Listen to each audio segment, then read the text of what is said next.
Good morning, bachcho. Today I am going to teach us class 10 part first, subject civics in social science, lesson second, feudalism. What is feudalism? Feudalism यानी संघवाद, हिंदी में तो शंखवाद बोलते हैं, संघवाद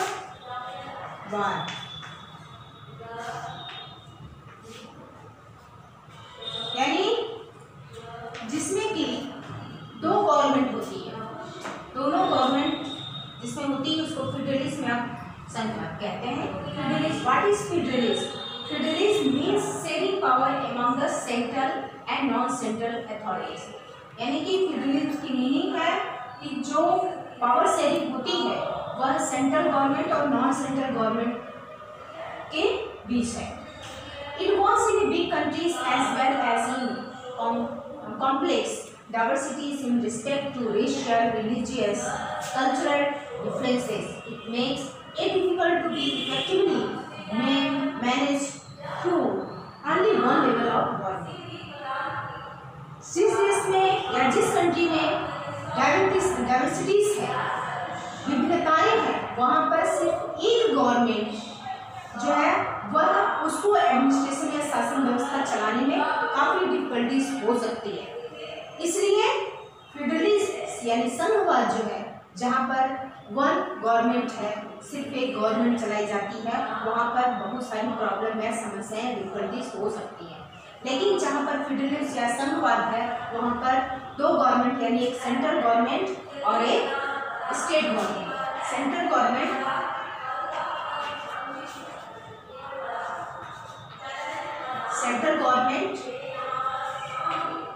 and state government,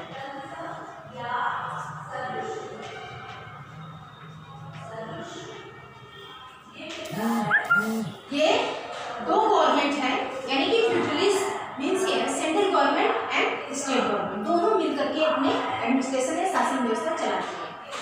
और अब आगे पॉइंट्स आते हैं फीचर्स ऑफ फेडरलिज्म, इसकी क्या विशेषताएं, यानी कि फेडरलिज्म कि क्या क्या फीचर्स हैं, क्या क्या उसमें है। तो फेडरलिज्म की सबसे पहली विशेषता फर्स्ट पॉइंट है two or more types of government, यानी कि दो या दो से अधिक गवर्नमेंट होती है। State government and local self government भी है। लोकल सेल्फ गवर्नमेंट हमारे भारत में यानी इंडिया में फेडरलिज्म में यानी कि तीन government, first, second and third, ये तीन गवर्नमेंट यहाँ पर है। Central government, state government and local self government, ये तीन गवर्नमेंट है।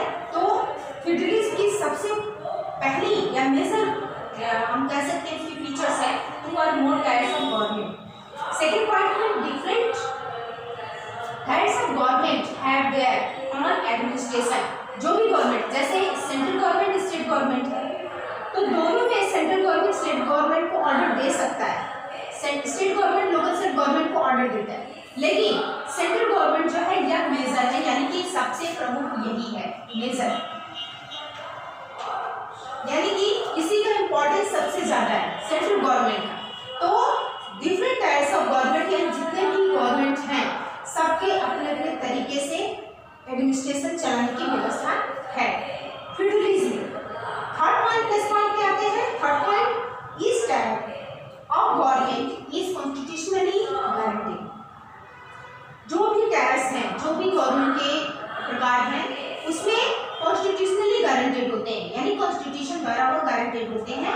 The changes in the fundamental provisions of both the levels of government, यानी कि जो भी फंडामेंटल तरीके से प्रोविजंस में चेंजेस किए जाते हैं वो दोनों लेवल को लेकर के चेंज किए जाते हैं, यानी कि सेंट्रल गवर्नमेंट स्टेट गवर्नमेंट दोनों ही चेंजेस, अगर सेंट्रल स्टेट गवर्नमेंट को चेंजेस करता है तो सेंट्रल गवर्नमेंट से उसे परमिशन लेगा, या सेंट्रल गवर्नमेंट चेंज करता है तो दोनों आपस में मिल करके एक कॉम्प्रोमाइज करके, समझौता करके, बातचीत करके तब इसमें कुछ चेंजेस होते हैं। Next point, fifth, the supreme court plays the role of an umpire. Supreme court जो है वह एक अहम भूमिका निभाता है, उसका सबसे मेजर रोल होता है कि वह जैसे क्रिकेट में एम्पायर का रोल सबसे प्रमुख होता है, आउट करने के लिए, नो बॉल करने के लिए, बाउंड्री पास 4 और 6 के लिए, तो वैसे ही सुप्रीम कोर्ट जो है वह मेन रोल अपना यहाँ पर निभाता है। अब नेक्स्ट पॉइंट में आते हैं हम। The supreme Court plays the role of an umpire courts play के role to interpret the constitution and the power of different levels of government. Sources of revenue of each levels of government are clearly mentioned to ensure financial autonomy. The federal system has dual objectives to safeguard and promote unity of the country. Federal system का दो उद्देश्य होता है, दो उसका होता है कि एक अपने देश की सुरक्षा करना और यूनिटी को बनाए रखना। फेडरलिज्म का सबसे मेन पॉइंट है कि एक सेफगार्ड अपने देश की सुरक्षा करना, उसकी सिक्योरिटी सुरक्षा सेफगार्ड करके रखना, यानी कि किसी प्रकार का उसमें बाहरी आक्रमण न हो पाए, और सबसे बड़ी चीज है यूनिटी अपने देश की, अपनी कंट्री की बना करके रखना। At the same time it accommodated regional diversities and ideal federal system of government must have mutual trust and agreement to live together. At the same time accommodates regional diversities। यहाँ पर जैसे हमारा देश क्या है, सेक्युलरिस्ट कंट्रीज है, बहुत सारी यहाँ पर विभिन्नता डाइवर्सिटीज हैं, किसी जाति धर्म संप्रदाय सबको लेकर के यहाँ पर चलना पड़ता है। किसी एक रिलीजन्स को प्रायोरिटी नहीं दी जाती है। क्यों? क्योंकि यहाँ पर विभिन्न धर्मों के लोग हैं और सभी धर्मों का एक तरह से सबके धर्मों को समान और आदर दिया जाता है। Balancing power between the central and state government. अब किस तरह से बैलेंसिंग पावर हो, यानी कि कैसे सेंट्रल गवर्नमेंट और स्टेट गवर्नमेंट में बैलेंस बनाया जाता है, इसके बारे में है। तो federalism and form into two ways. In the first time, states come together on their own to form a bigger unit, and they have equal power and are equally strong. Here is the federal government. They are coming together so that by pooling sovereignty and retaining identity, they can increase their security. USA, Switzerland and Australia are coming together federations. यानी federalism जो है state government और central government दोनों है, तो दोनों के अपने अपने इक्वल पावर होते हैं। जैसे सेंट्रल गवर्नमेंट को जो पावर दिया जाता है वो स्टेट गवर्नमेंट को भी दिया जाता है, और ये लोग अपने ही एडमिनिस्ट्रेशन शासन व्यवस्था को अपने अपने पावर के हिसाब से चलाते हैं। और सेकेंड पॉइंट में the second type the central government tends to be more powerful. The states here a large country decided to divide its power between the constituent states and national government. India, Spain, Belgium an example of holding together federations. अब Bharat, Spain और Belgium ये सब क्या है? ये सब बड़े बड़े देश हैं जिसमें कि स्टेट्स ज़्यादा हैं, और इस तरह से उनको कई स्टेट में बांट दिया गया है, और इस तरह से large countries decided to divide power between, और ये डिवाइड कर दिया गया है कि सेंट्रल गवर्नमेंट सिर्फ इतने बड़े देश को या कंट्री को नहीं फॉलो कर सकती है, नहीं चला सकती है, या उसके पास इतना एक तरह से कहा जा सकता है कि उसके पास इतना पावर भी नहीं होता है कि वो पूरे राज्यों को देख सकता है। इसलिए सेंट्रल गवर्नमेंट और स्टेट गवर्नमेंट दोनों में बांट दिया गया है। ये local state government state government के बनने के बाद, क्योंकि पहले दो ही गवर्नमेंट थे, उसके बाद लोकल स्टेट गवर्नमेंट बनाया गया, क्योंकि स्टेट गवर्नमेंट के पास भी इतने सारे वर्क हो जाते थे, वर्कलोड पड़ता था, इसलिए लोकल स्टेट गवर्नमेंट बना दिया गया, जिससे कि यह विलेज और ब्लॉक को लेकर के बनाया गया।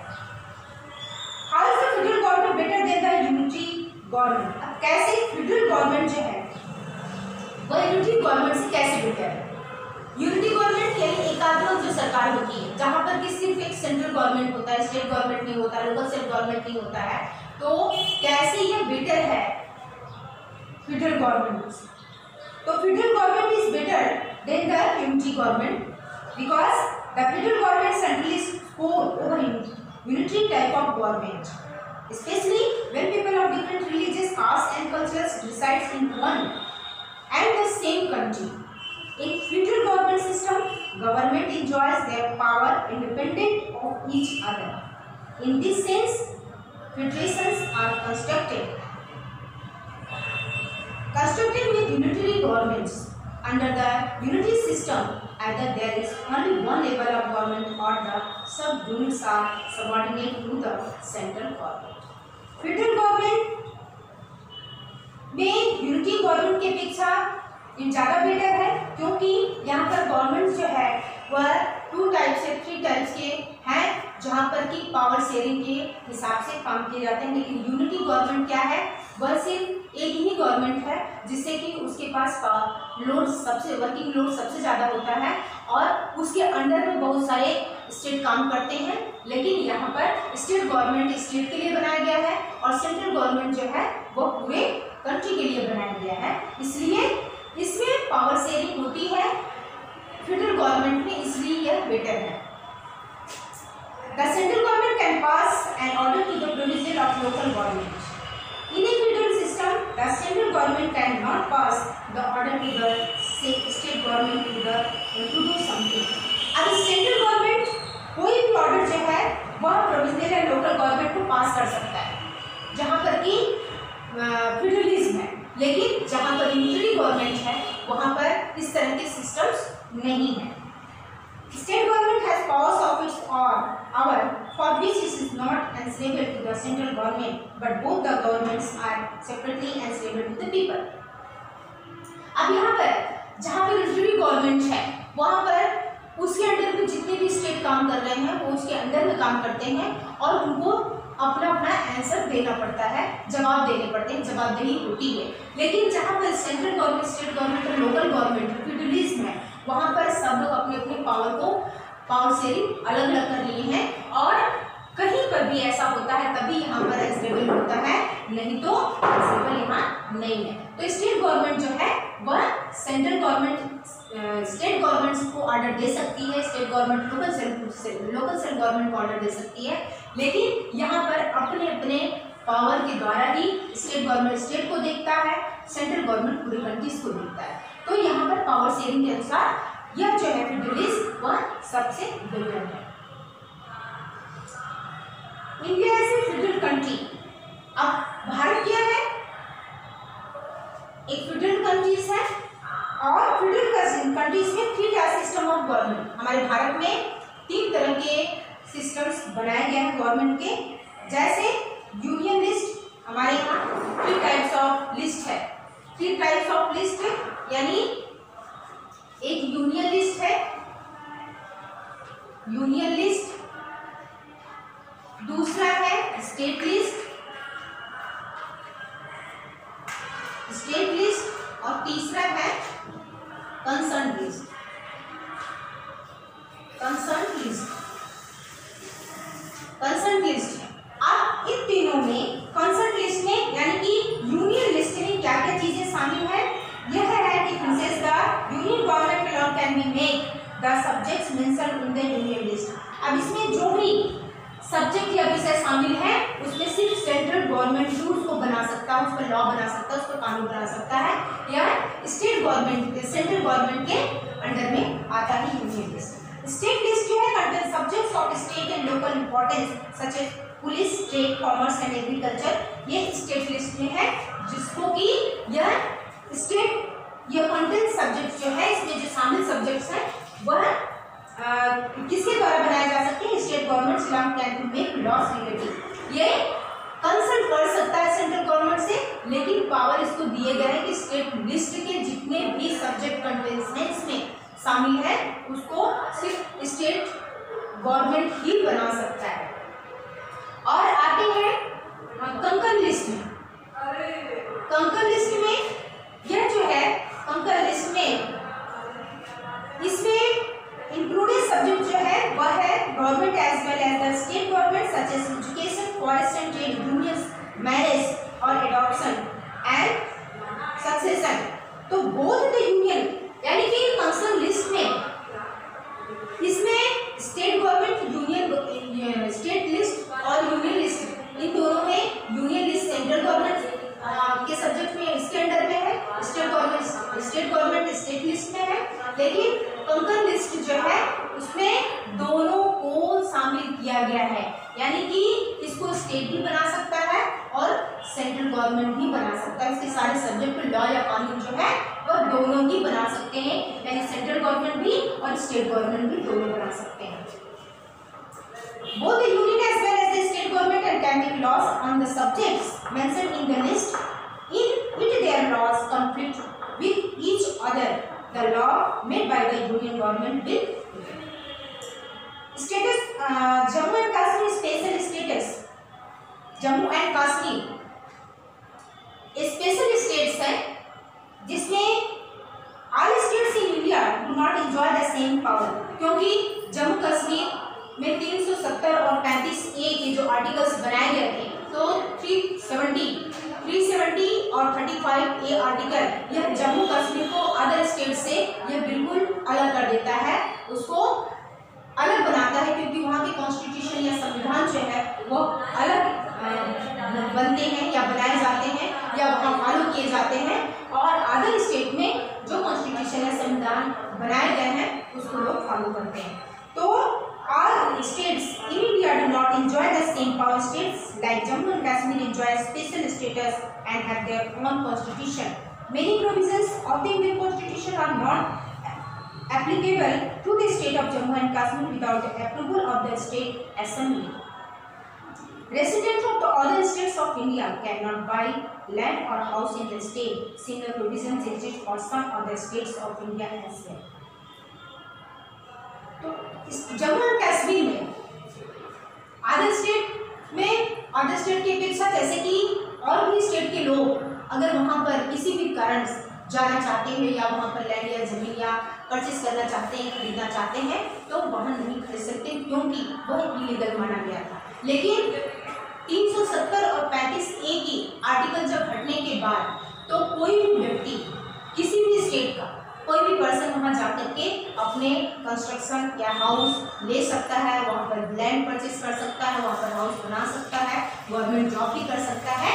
लेकिन ये सब पावर पहले नहीं दिया गया था, ये सब कॉन्स्टिट्यूशन में नहीं था, जिसके कारण वहाँ पर जो है वह जम्मू कश्मीर को अदर स्टेट से बिल्कुल अलग कर देता था। तो जम्मू कश्मीर जो है एक अदर स्टेट का दर्जा उसको दे दिया गया था, और लेकिन 370 और 35A ये दोनों के आर्टिकल हटने के बाद अब सारे स्टेट जो है इक्वल वे में हो गए।